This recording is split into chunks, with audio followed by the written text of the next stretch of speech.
আসসালামু আলাইকুম। আজকে একটা স্পেশাল রেসিপি নিয়ে আমরা চলে আসছি। আজকে আমরা বানাবো আচারি গরু মাংসের ভুনা।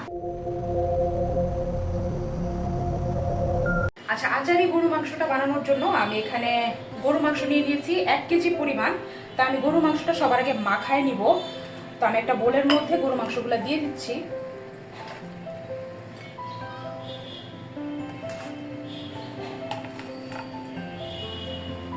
আমরা মাংসটা ম্যারিনেট করার জন্য এখানে আমি আদা আর রসুন বাটা একসাথে আমি ব্লেন্ড করে নিয়েছি খুব মিহি করে।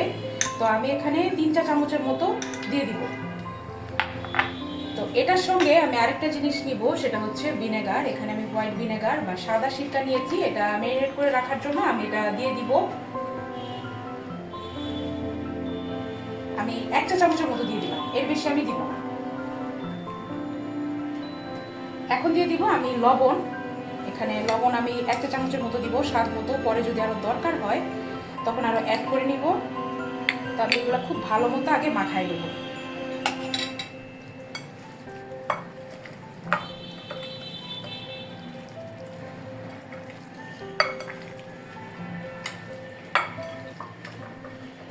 এটা আমি মেখে প্রায় 10 মিনিটের মতো আমি এভাবে রেখে দিব। তারপরে আমি মূল রান্নায় চলে যাব।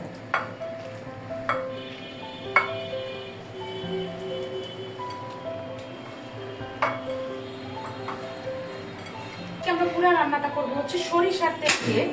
তো আমি একটা প্যান নিয়ে নিলাম। আমি এখানে সরিষার তেল নিয়েছি। আমি সরিষার তেল এখানে হাফ কাপের মতো বা তার চেয়ে একটু কম আমি সরিষার তেল দিয়ে দিব।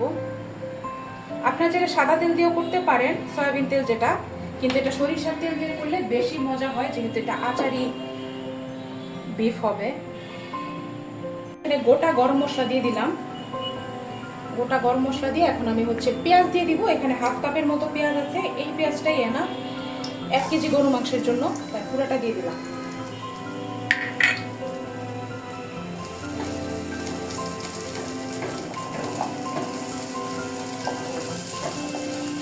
আমরা পেঁয়াজটা একটু হালকা বাদামি করে ভাজবো। এটা বেশি পুড়ে ফেলা যাবে না বা বেশি ভাজা যাবে না, এটা অল্প একটু ভাজা হলেই এটা হয়ে যাবে। কারণ গরু মাংস সিদ্ধ হতে হতে পেঁয়াজটা কিন্তু এমনিতেও গলবে। এটা জাস্ট পেঁয়াজের একটা ভালো ফ্লেভার আসে পেঁয়াজটা হালকা ভাজা হলে। তো আমি গরম মশলা, সরিষার তেল আর পেঁয়াজ দিয়ে খুব ভালো মতো ভেজে নিব। আমাদের পেঁয়াজটা ভাজা হয়ে গেছে। আমি যে গরু মাংসটা ম্যারিনেট করে রেখেছিলাম আদা রসুন দিয়ে আমি এটা দিয়ে দিব।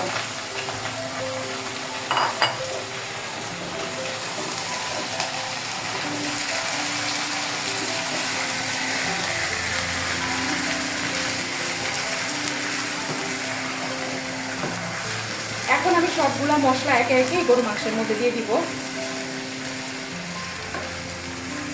আমি এখানে লাল মরিচের গুঁড়া দিয়ে দিলাম 1.5 চা চামচের মতো।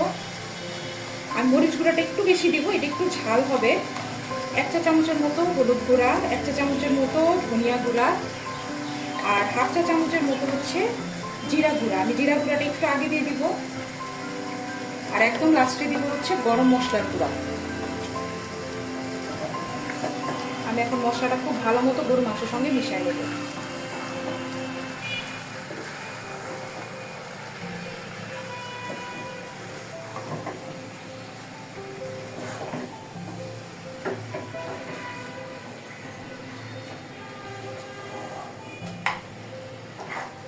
এটা এখন কষতে দিতে হবে।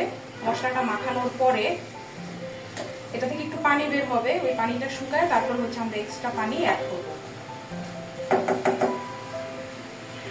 আমরা মশলাটা মাখানো শেষ। আমি এখন এটাকে 10 মিনিটের জন্য ঢেকে দিব।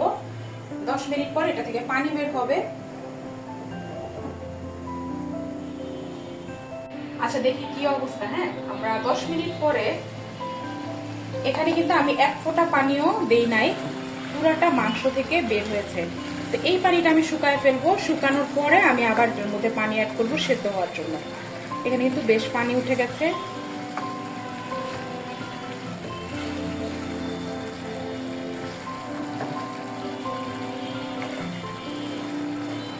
এটা আমি এখন আবারও ঢেকে দিব 5 মিনিটের জন্য। পানিটা শুকায় গেলে আমি একবারে পানি দিয়ে এটা সেদ্ধ হতে বসাই দেব। তো আমি ঢেকে দিলাম 5 মিনিটের জন্য।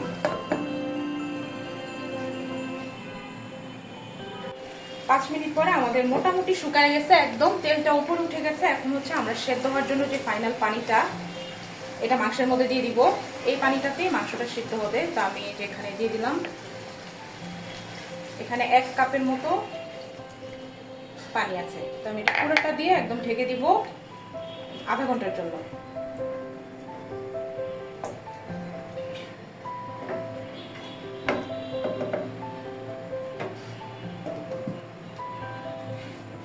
আমাদের আধা ঘন্টা পরে দেখি কি অবস্থা। এটা মোটামুটি তেল উঠে গেছে, আগের পানিটা শুকায় গেছে। 1/2 কাপের মতো পানি দিয়ে আমি এটা ঝোল দিয়ে দিব, বেশি দিব না।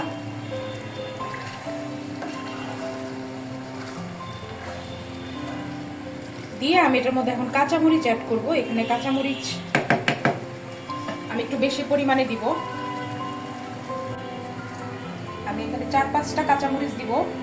একটু জাস্ট মাথাটা অল্প একটু ফালি করে দিবেন, কিন্তু পুরোটা করবেন না, যেন আবার ঝাল বেশি বের না হয়ে যায়, তাহলে একটু ঝাল বেশি হয়ে যাবে। আমরা এরকম 4টা কাঁচামরিচ আমরা মাংসের মধ্যে দিয়ে দেব।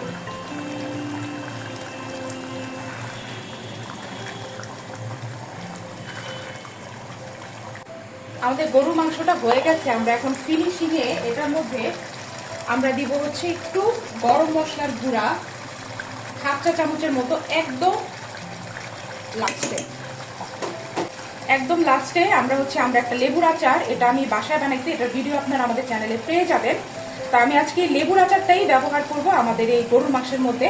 তো এখানে 2 টেবিল চামচের মতো লেবুর আচার আছে। এখানে রসুন দেওয়া, শুকনা মরিচ, লেবু সবকিছু আছে। তো আমি এটা দিয়ে দিলাম।